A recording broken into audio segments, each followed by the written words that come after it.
Well, Prestonwood Church is back at it again.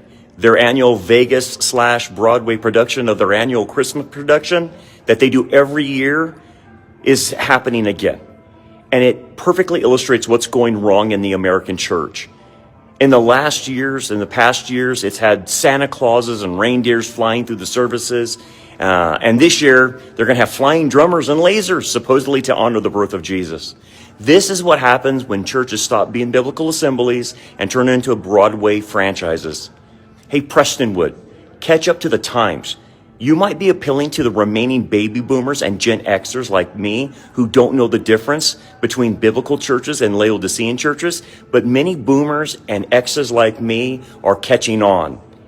And many of the younger generations, the millennials and Gen Z, they see this as inauthentic. They see this as embarrassing, and they're repelled by it. They're repelled by your worshiptainment for goats. It's a relic from Rick Warren and Bill Hybels that replaced discipleship with a spectacle. So, hey, Prestonwood, instead of pouring millions of dollars into your production, why don't you give those millions of dollars to the Nigerian Christians that are being killed by Muslims? Why don't you do that instead of buying the lighting rigs, the smoke machines, the performers suspended from the ceiling? And you call this biblical worship?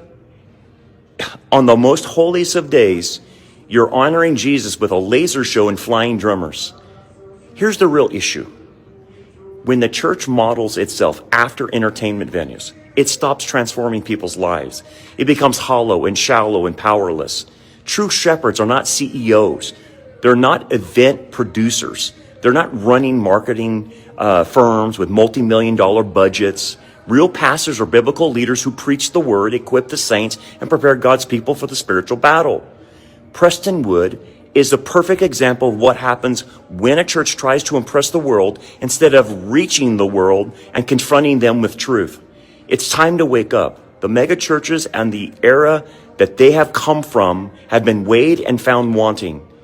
They constitute the Laodicean church in America, rich materially, a mile wide and an inch deep, no ability to self-evaluate spiritually, and useless to the Lord. That's why they're neither cold nor hot.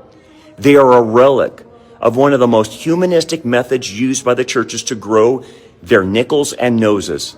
They have their reward now. But when they stand before the bema seat, they will have nothing. Remember, Jesus didn't build his church with a Broadway musical. He built it on the scripture.